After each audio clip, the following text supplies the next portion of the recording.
So that way we all have the recording. All right. Welcome everyone to our second Business Value Blueprint workshop.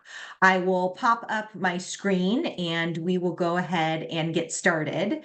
Many of you, or a few of you at least, attended the workshop in January, and we got such wonderful feedback that Liz asked me to do it again. So I am excited to be back with several PICA members as well as several guests to go ahead and get us started. I will just have everyone introduce themselves via chat, or if you feel like coming off mute, you're welcome to introduce yourself verbally to just describe your area of expertise in 3 words or less.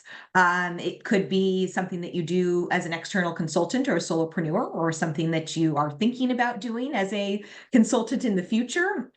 And then if you do feel like adding in the chat, you can put in one challenge that you are currently facing as a solopreneur today, if that is in your realm. So feel free to welcome yourself to the group with the chat message. Caitlin, can I do a live intro? Of course. Yes, go ahead, Rob. I'd love that.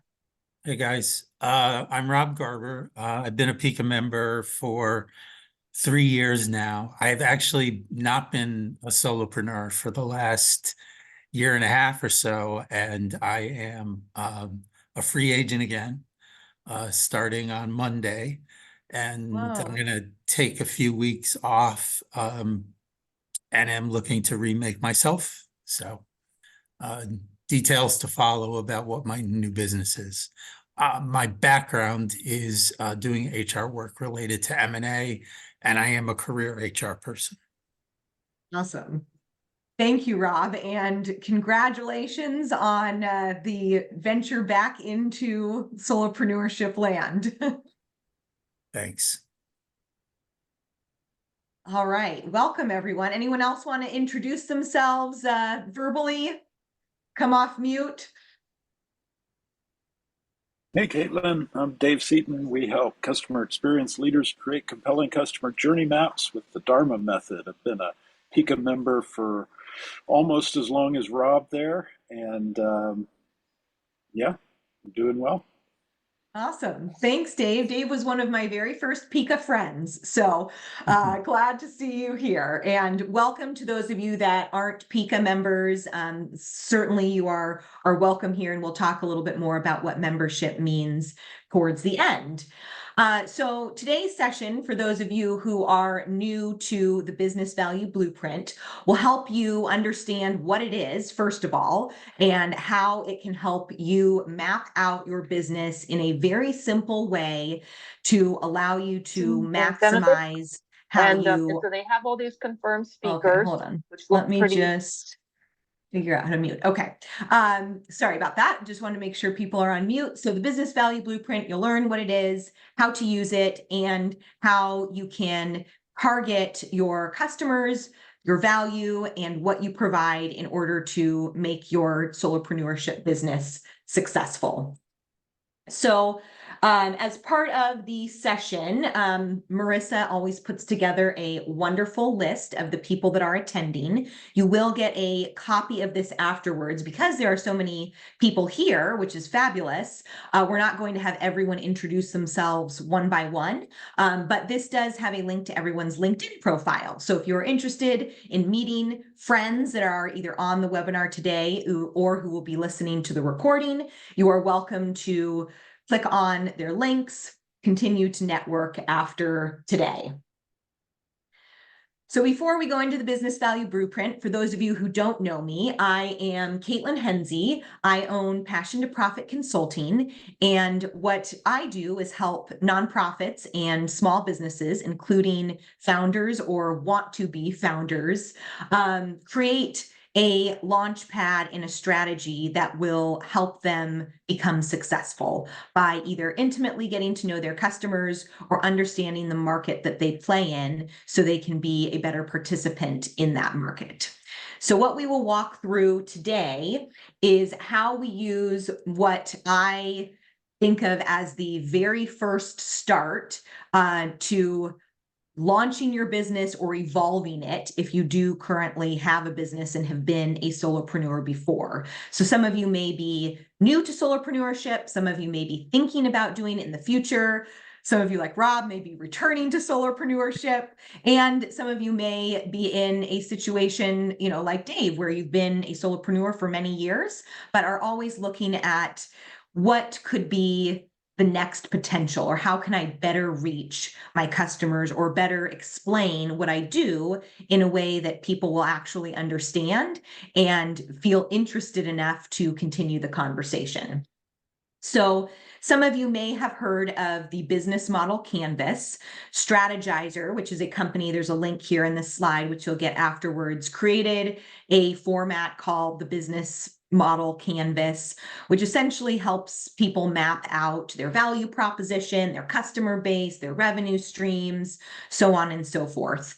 I used an iteration of that when I created my business, and I enjoyed it and found it a little bit difficult as someone who didn't necessarily speak that language. So I created a more simple version off of both Strategyzer's business model canvas, as well as some of my background in design thinking and strategy development, called the Business Value Blueprint.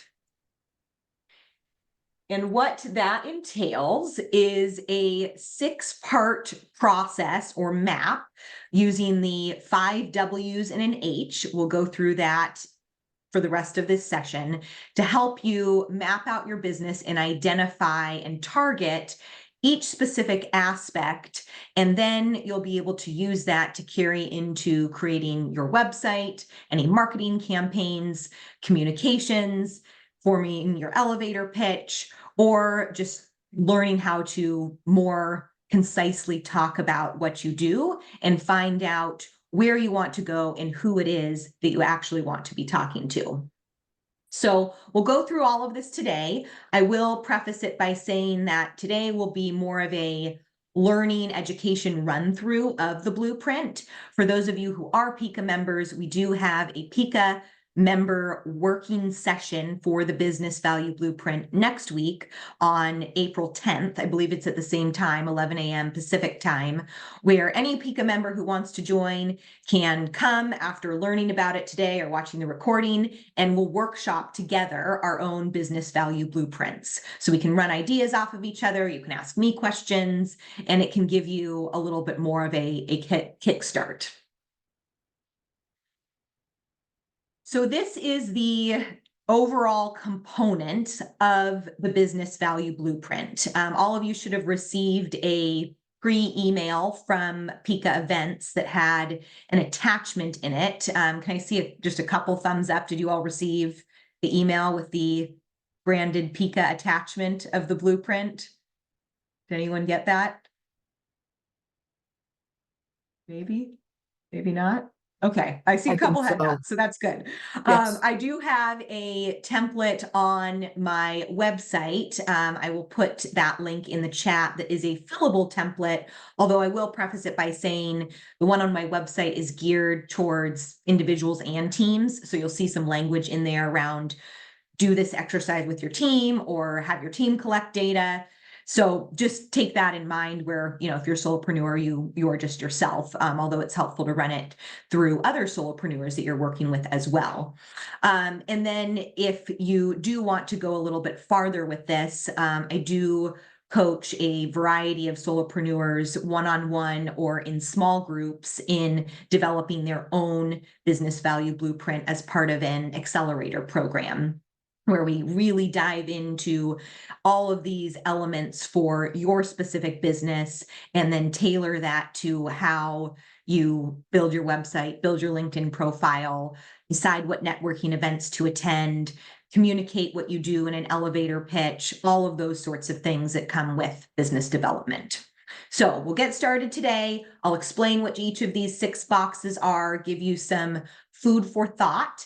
And then if you do have questions or want to work on it together or work with me individually, you can always follow up afterwards.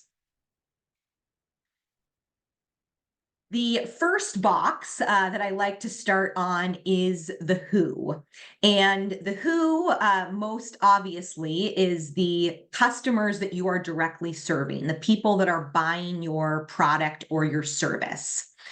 And this is typically what we think about when we try to target our customer base. And yes, those people are extremely important.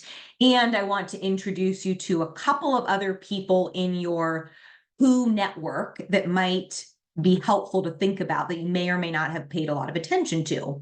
The first one is your team of experts. So those of you who have been a solopreneur or who are entering into that journey know that there are a lot of different hats that we have to wear, some of which we enjoy wearing and some of which really do not fit at all. For those hats that don't fit at all, that we have no desire to put on, it is very useful to lean on experts that are in those space that do wear those hats in order to help us become more efficient and effective in our roles. For those of you who are a solopreneur and who may have been for a while, who are some of the external contacts that you frequently rely on for help? Does anyone have a good external contact that they use to help them with their business? Pika people. Yes, Pika people are great. Pika people are wonderful. For me, my two biggest ones are my accountant and my legal team, because those are two things that I have no desire to get into. But sometimes people use virtual assistants. Other people use teams to maybe help them brand or design their content. So, you develop the content, someone makes it look nice and presentable. People use experts to build their website. So that team of experts is helpful to identify in order to help you run your business. The other piece to think about is that by working with you, they get to know your business better. And if they are serving solopreneurs, it is likely that they are serving a lot of other people that could be like you. And so as they get to know your business, they could turn into a referral source for you. So that is another good reason why why you may want to develop your relationships with that team of experts. The other big customer group that I like to encourage people to pay attention to is the power partners. These people are sources of referrals for you. So they may not buy your product or service directly, but they can go out and sell on your behalf if they can explain what you're doing, how you do it, and the value that you add. So in finding people that could be good power partners, I like to ask these three questions. So who has similar customers to the ones that I want to serve, but is not in direct competition with me? Who do my target clients already know? So a intro for that through them would be golden. So for example, for this one, financial advisors, benefits brokers, lawyers, people like that could be very valuable, because if I have a contact with a financial advisor and that financial advisor has a client that has been her client for 3 years and she refers me to the client knows and trusts her, by default, she's probably going to know and trust me. So think about those relationships as well. And then the last one is who typically sells something right before me. So one client that I had worked with sold office furniture. That was their product. They furnished offices. And so they decided to make some really good contacts with people who bought or leased buildings, because typically right after that sale or that transaction of buying a new building, having a new tenant, the building would need to be furnished if it was a office building. So that was kind of one of their key power partners. Who has a good example of a power partner? Has anyone built a good relationship with a power partner that has been fruitful for them? I'll speak for my sister. She's a financial coach, and a lot of her clients are divorced women. So she actually is partnered, well, not partnered, but gets referrals from divorce lawyers, Yeah. of people who say, like, my husband's always managed our finances, but I'm on my own for the first time in 20 years, and I want to, review things with somebody. So that's been golden for her. Yep. It's a great example. I'm establishing a partnership with a technology company that sells journey management software. So we're going to refer leads both directions. Awesome. Yeah, because hopefully the client would want the software and your coaching. So that would be great. Anyone else have a good power partner example? I'm working with a board of a nonprofit that does searches for missing people. And a Oh, member of interesting. that board chairs the umbrella organization for Washington State. And so has literally dozens of similar organizations under her purview. Okay, that's awesome. Yes. So these are all relationships that are important to build.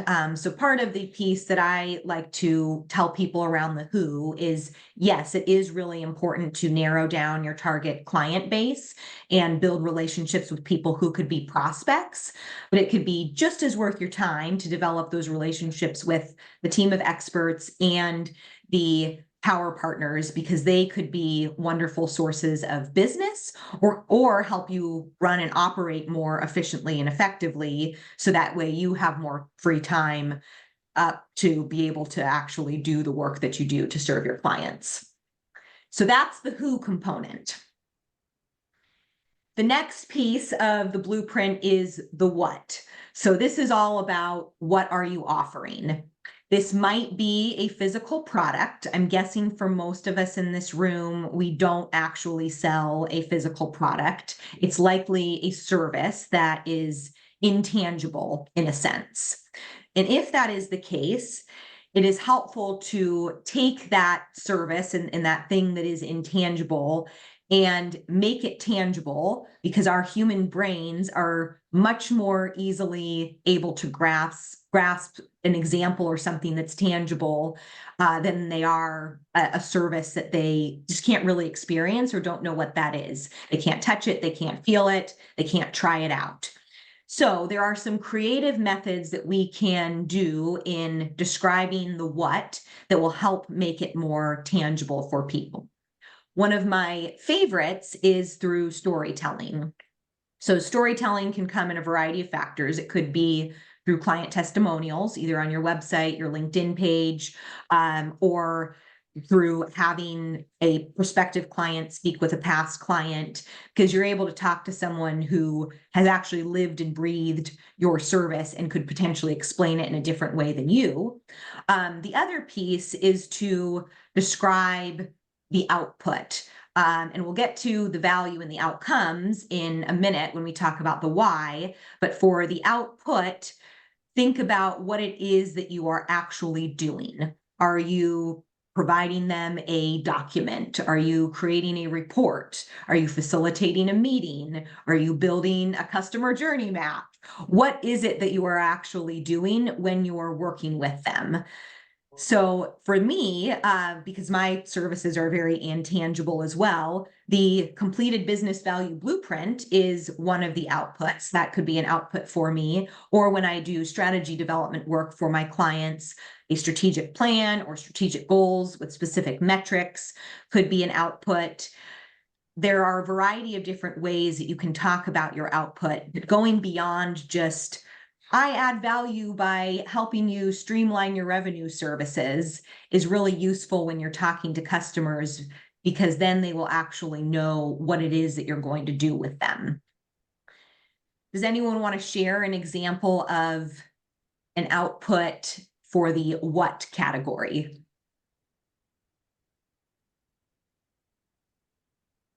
Well, I discovered last year the most important part of the customer journey mapping process is the research. Mm-hmm. And for a long time, I had been trying to sell the research, but what people really wanted to buy was the map, which was Yep. the final product. So when I switched my messaging around the outcome or the map at the end made it a lot easier to acquire clients. Yes. Yes, that is a great example, Dave. And it reminds me of something that I was talking to another group of founders the other day, and they said, oftentimes we know what the client needs, but they just know what they want. And so we first have to tell them that we'll deliver what they want and then also deliver what they need. Because if we just try to convince them of what they need, they might say, no, I don't want the research. I want the map. But then once we give them the map and the research, they realize, wow, that's super valuable. So that's a great example. Any other examples that we have of how you can turn a service into something tangible for people?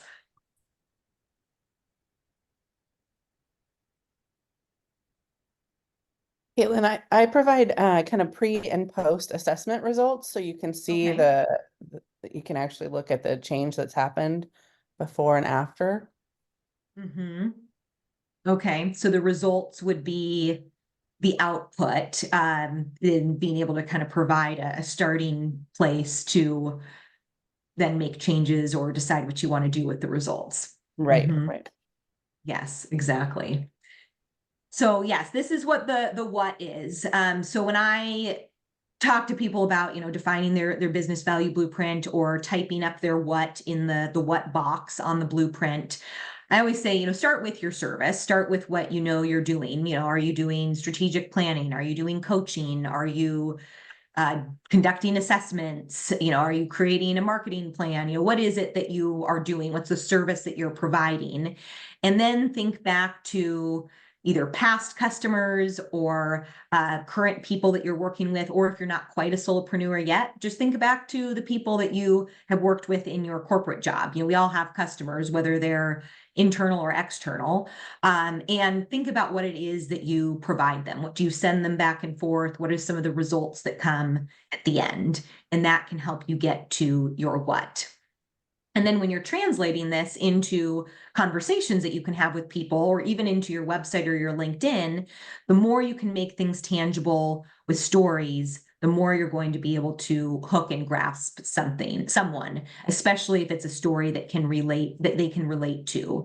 So using some language around, I help people who feel this way, maybe struggling with this, by doing this, and then we can create this value, is a wonderful way to help people resonate with what it is that you're actually doing and think, oh yeah, I actually do need that, because I can understand and relate to those feelings or those needs that you're describing, even though I may not be able to relate to the end result or the end value yet.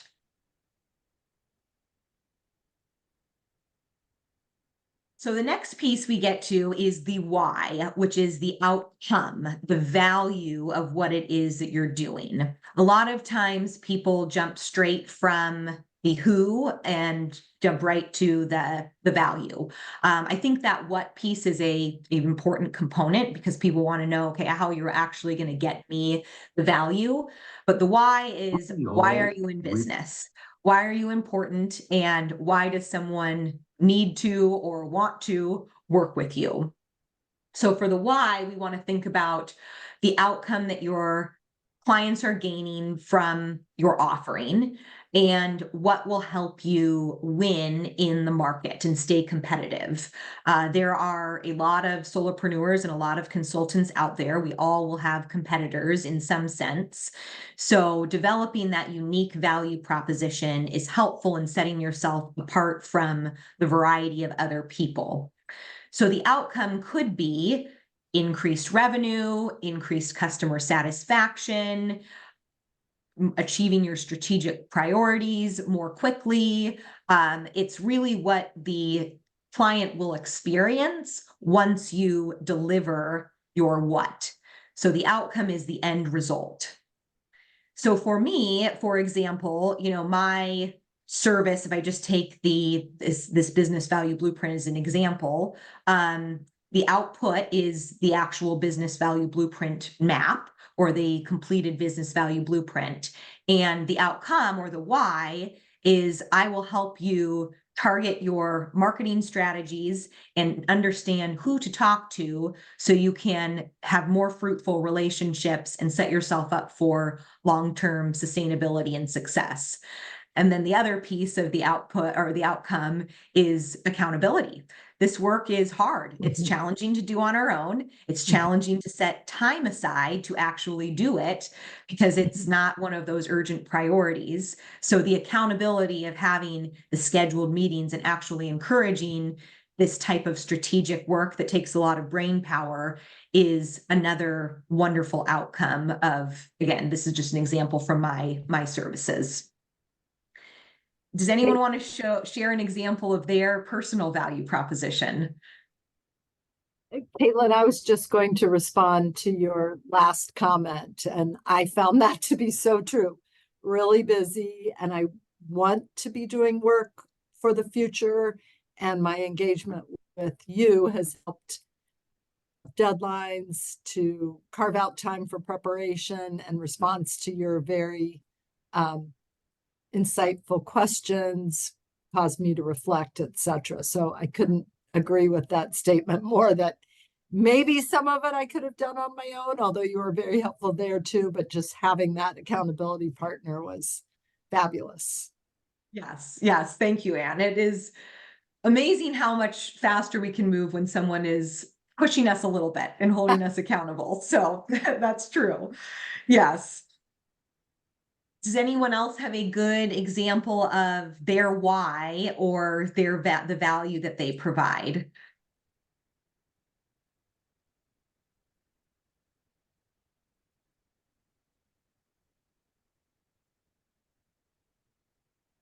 I can share one.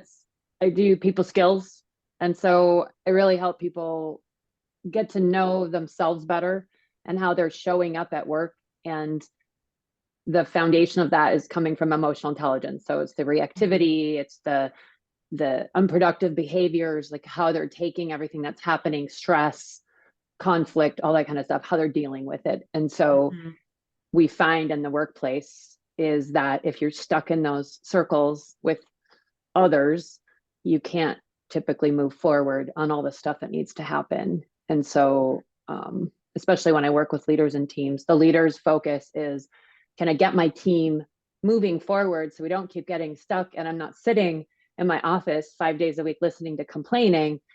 I want my team to work. And then the other one is, as a team, we have this huge thing to accomplish and we don't get along that well. We're not talking well, we're not communicating. And how to be able to facilitate a process that they can move past that and see the benefit of the relationship building and the communication and engaging in conflict. So yeah, eventually it's like that productivity, the result, but especially for leaders, it's like being able to retain and increase the amount of high performers you have, because the more problem people you have on your team, the less the good people, if you will. I hate labels like that, but those people aren't going to want to stick around for that. So.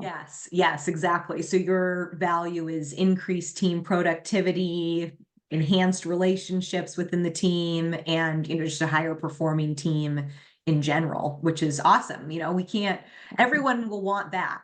People may say like, oh, I don't know if I want training, or I don't know if I want leadership coaching, but they will say, yes, I want my team to be more productive. Awesome. All right, I will pause here before we go. So we've done the who, what, and why. What thoughts or questions are coming to mind about the first three sections, which I really think are kind of the foundation of the blueprint? Any thoughts or questions on the who, what, and why? Hi, Kaylin, it's Paula. Just a very quick question. And one of the things that that Liz talks about is that tagline. And is that the value proposition? Is it kind of equate to this? So yes, the value proposition definitely can go into your tagline, your elevator pitch, any of those kind of short sentences that you use to describe. You'll likely want to combine, depending on what you do, a little bit of the what and the why, and potentially even a little bit of the who, because sometimes without just the why on itself, people could ask, well, who is this for? You know, is this for me? Is this for someone else that doesn't exactly look like me? So depending on what it is, usually what I tell people once we're done with the business value blueprint is how can we pull apart different pieces of it to help resonate with the people that you actually want to be resonating with your tagline, and potentially weed out some of the other people. Got it. Thank you. And sometimes, would you agree that sometimes the tagline can just inspire, and all that could be in a description that it maybe isn't like a tagline tied to your logo? Explain what you mean, Anne. We can't necessarily expect a quick phrase to accomplish everything. The who, what, how, Of course, etc. yes. So sometimes Yes. that could just be an inspirational, the why, or what your business will mean in the long run. And if you're wanting to include more information, that might be another line that goes with what you say, or what you have on your website, or what you have in your email marketing. I've just seen people expect too much from a tagline and it becomes really clunky. Yes, we certainly don't want run-on sentences that are super convoluted, but the more that we can get the tagline specific without it being like multiple words or lines, the better. So for example, if you were going to say, if I just take, Julie's example, I help teams become high performing, then you could ask, well, what else may I want to include in that? I help, teams and small businesses become high performing, or I help, startup teams become high performing, or potentially I help teams become high performing through accessible coaching and development. I'm just kind of making things up. So these aren't the best tagline examples, but the point is you kind of want to combine some of those other elements with the why to at least draw the right people in, and then you can give additional information, of course, later. Any other questions on the who, what, and why?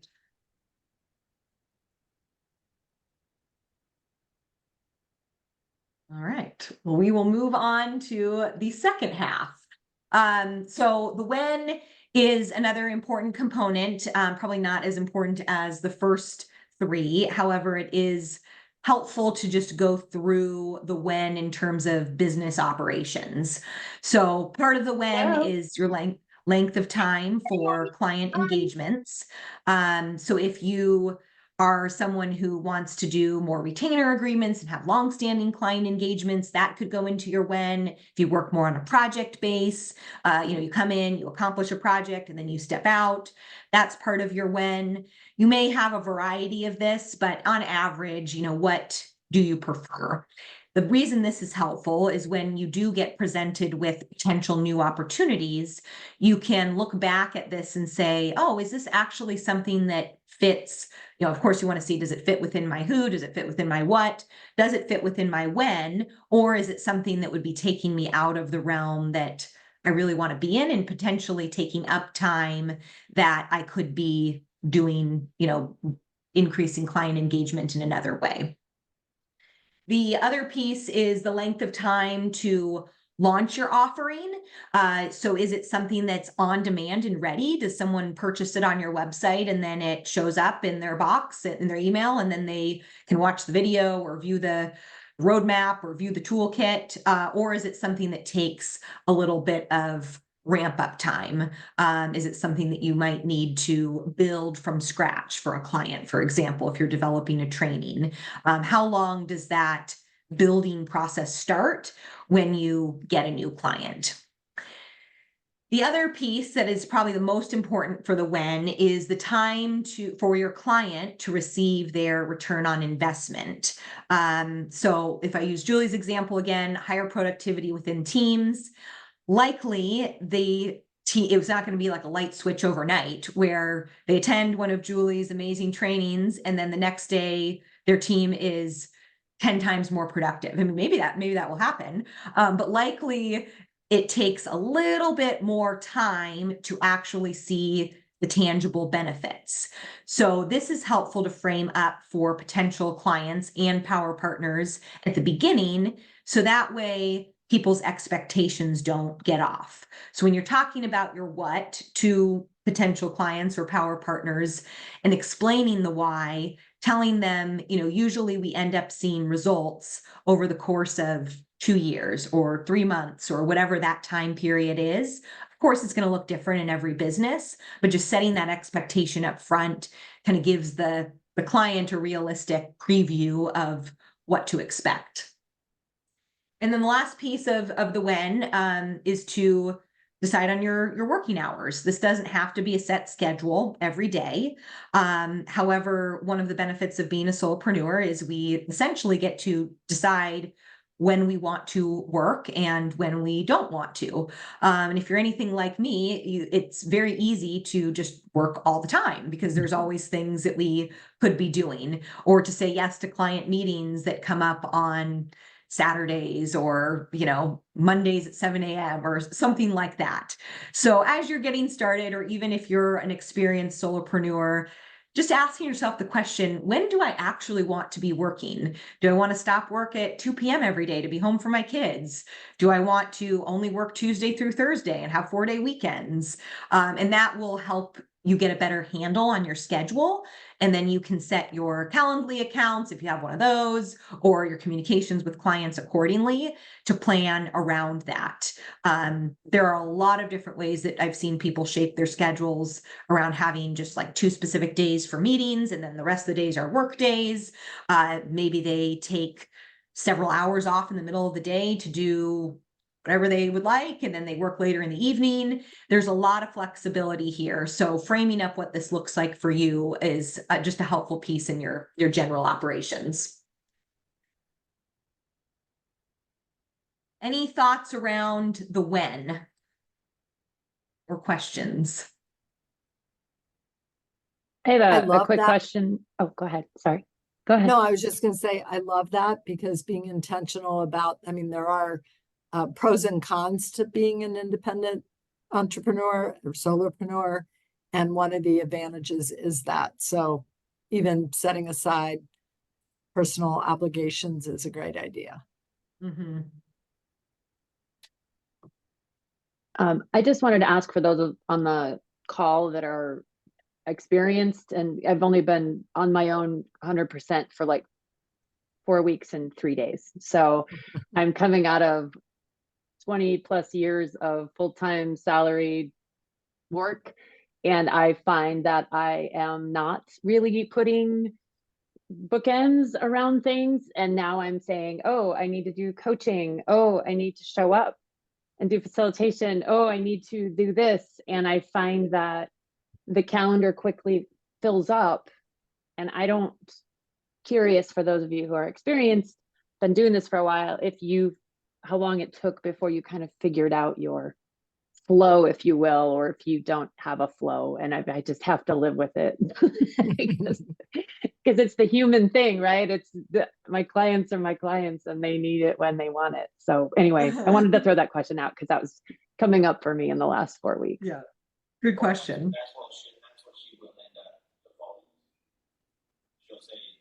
It took me years, and I'm still figuring it out and getting better at it. Wrong answer, Dave. 2023 for me was a year of great clarity where I really focused in on a single thing. And I stopped doing online courses and keynote speaking and group coaching and everything except helping companies create customer journey maps. And that focus was a game changer, as well as creating a client acquisition and onboarding process that I could feel good about. So I stopped, doing free consulting and having virtual coffees that never went anywhere, and having my project plans and PowerPoints and templates stolen by somebody who is just going to share them internally and get back to me. So it took me a couple years, but continuous improvement, and you'll get there. Yeah. Thank you for that. I appreciate that answer. Yes.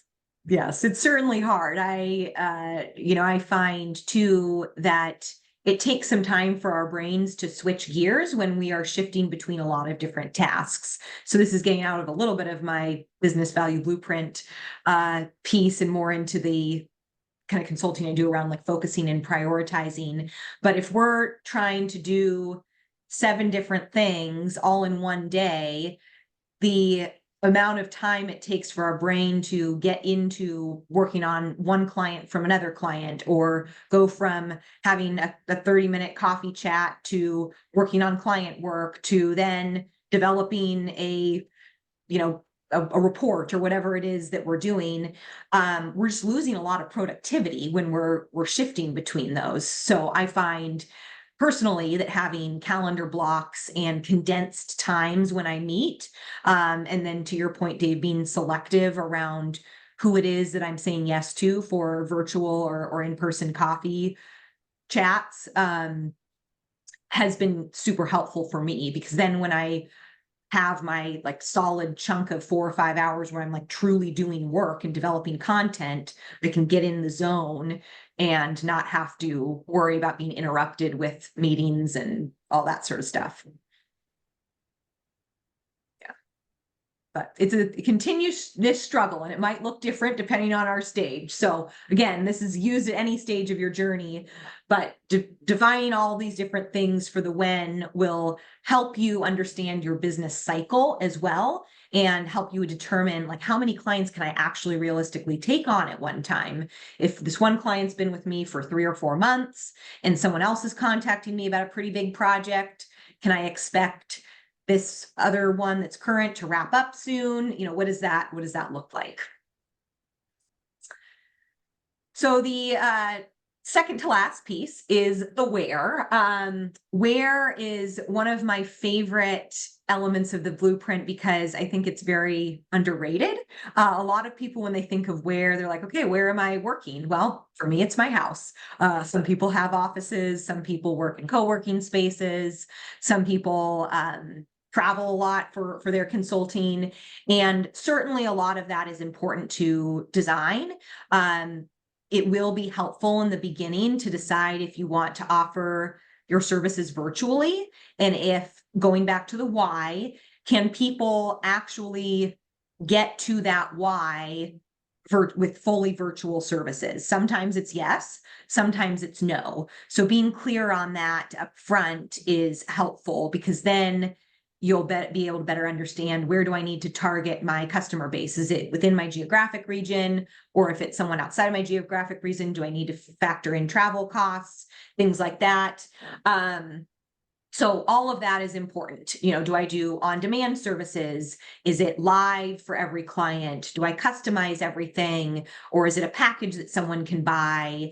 How are people experiencing, and where are they experiencing my what and my why? The other piece to the where that I like to think about is where the people are that you want to reach. So kind of going back to Dave's point around not accepting coffee with anyone. When I first started, I thought, well, I don't want to be like rude. I want to, say yes to everything. Or I had like major FOMO of like, if I don't go to all these networking events, and maybe there'll be the one person there who can introduce me to their brother's cousin, and then I'll get a client. And I soon realized that was not feasible at all. And I burned out very quickly. So then I got more intentional. I took some of my own medicine and asked myself, where do my decision makers hang out? What networking events are they at? This kind of goes back to the who with the power partners.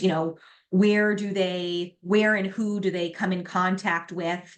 Do I have certain circles of people that I can integrate myself in to be able to reach people more easily?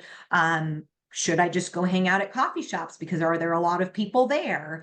And being very intentional about going to specific events where there will be decision makers or very instrumental power partners in the room has been an incredibly valuable shift for me. So, for example, I was involved with a local HR networking group called Metro Milwaukee SHRM, Society for Human Resource Management, for a while. And I thought, well, I'm a good supplement to some HR departments. I kind of sit between the business operations and people side. But I quickly realized in those networking groups, there was a lot of HR generalists and business partners and HR managers, none of whom could make a decision, who would have the ability to make a decision to bring me in to their company as a consultant.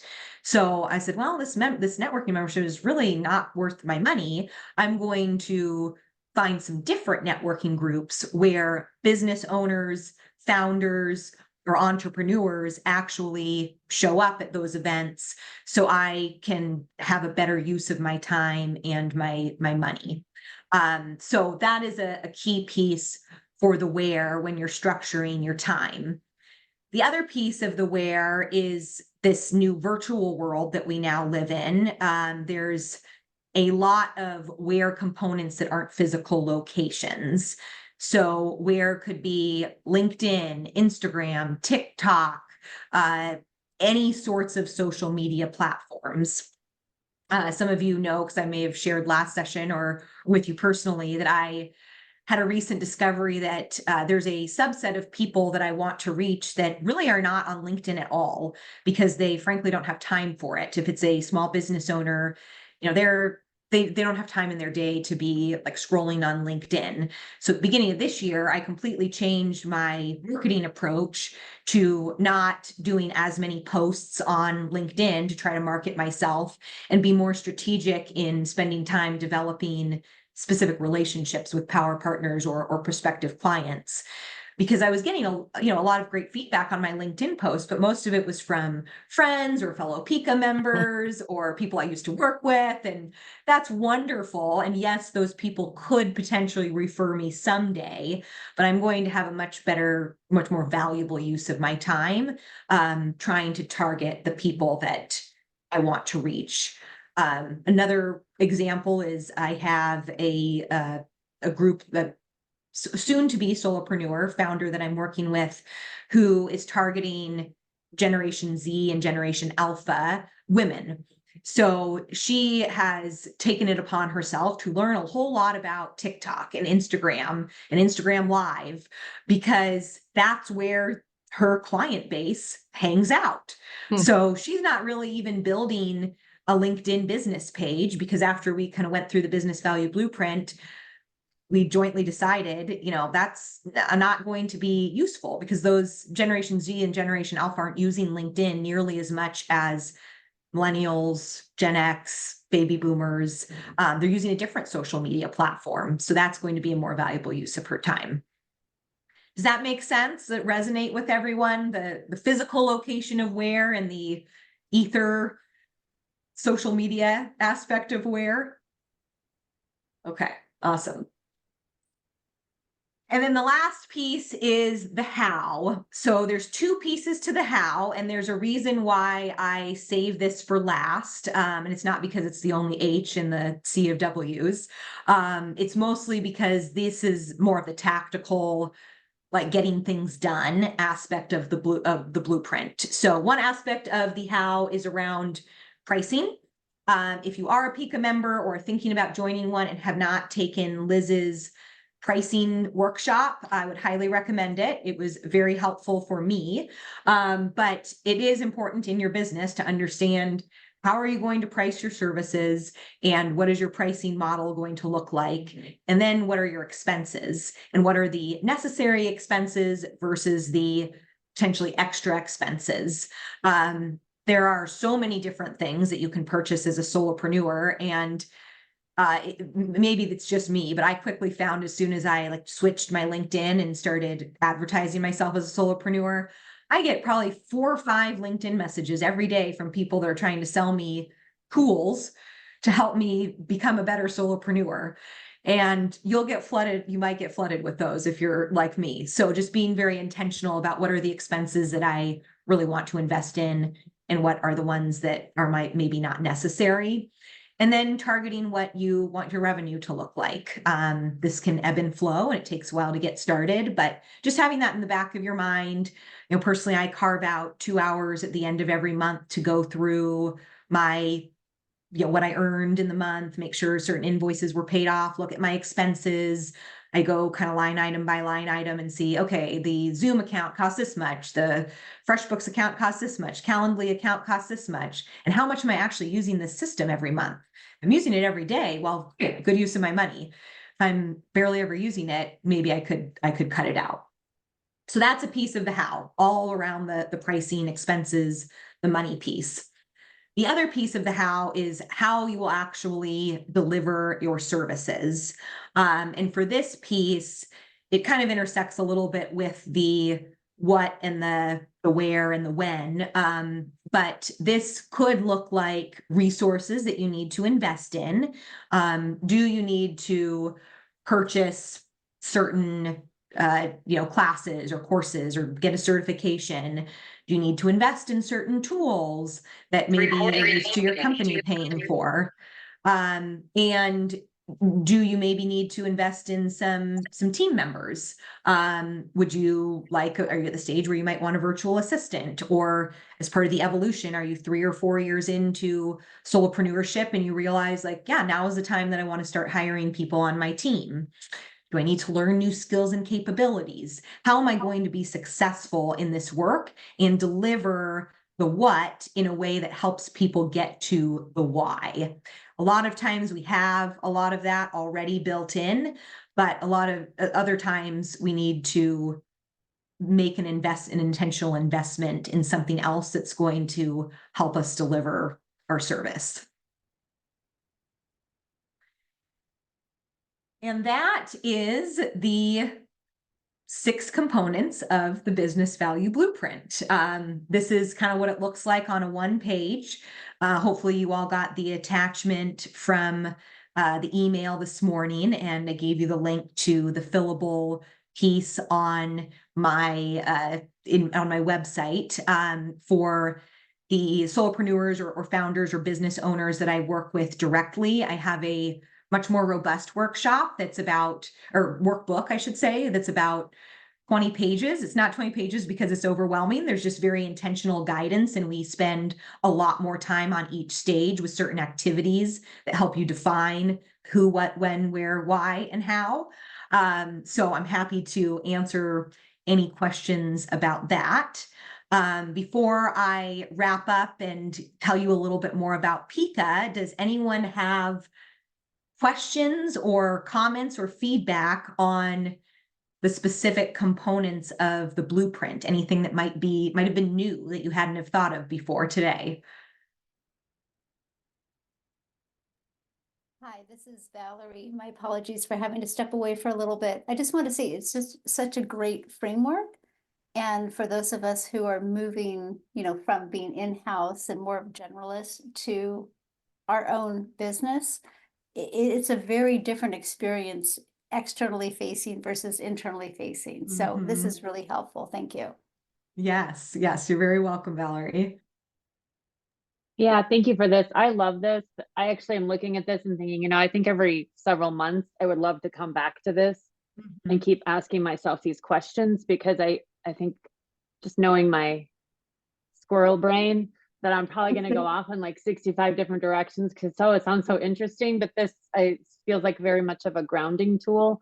And it's also very helpful for me to communicate my elevator pitch, if you will, because if I can't answer these questions, or if I don't kind of have the gist of it in the back of my head, I'm not going to be able to tell clients easily and quickly. So thank you. This has been great.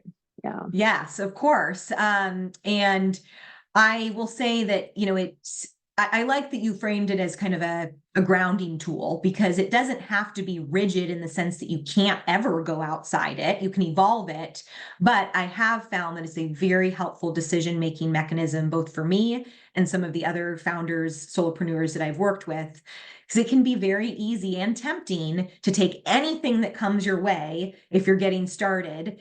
Some of that might be okay at the beginning, but there was actually an opportunity just on Monday this week where I was quite tempted to say yes to it, but I went back to my own personal business value blueprint and I was like, okay, the who matched. It was a nonprofit organization, and that is who I work with. The what was in my scope, kind of, but not something that I've done for many years. The why, I didn't know if I could really deliver their specific why in a way that they wanted. The when definitely didn't match. And the how, I was going to have to build everything from scratch because I didn't have any of the how yet, because it was something completely different. And so I decided to actually refer this potential client to someone else who it did match their specific blueprint. So I find it very useful. Again, whatever stage of the journey that you're in. I also do this with teams and businesses because it can be helpful for any organization. So for next steps, again, you'll get this slide deck, you'll get the recording. If you are a PICA member, you can register for the session next week on April 10th. It's going to be a very casual session, no slides. Essentially, you can show up, make progress on your business value blueprint between now and a week from now, ask questions, ask each other questions, run ideas back and forth. So it'll be a very collaborative time. There's a couple of other links here if you want to learn a little bit more about me and to learn more about PICA. There is a link here to join PICA. The all access pass is $495 a year. Liz didn't ask me to say this, but I will tell you that PICA has been the most valuable purchase that I have made as a solopreneur. And I'm sure others on this call could attest to that. So if you're not a PICA member, it's just a wonderful, wonderful resource with so many different helpful tips. And if you sign up to be a PICA member and you sign up for the workshop next week on April 10th, you can use the code here to get 15% off your annual membership. So very exciting for people who might not quite be members yet. And with that, we are about at time. I apologize that I've not done the best job at monitoring the chat. So if there are any questions that came up in the chat, feel free to speak up because I did not get to see everything all at once. Any other last questions? Otherwise, you are welcome to hop off. Thank you, Caitlin. Thank you. Appreciate everyone joining.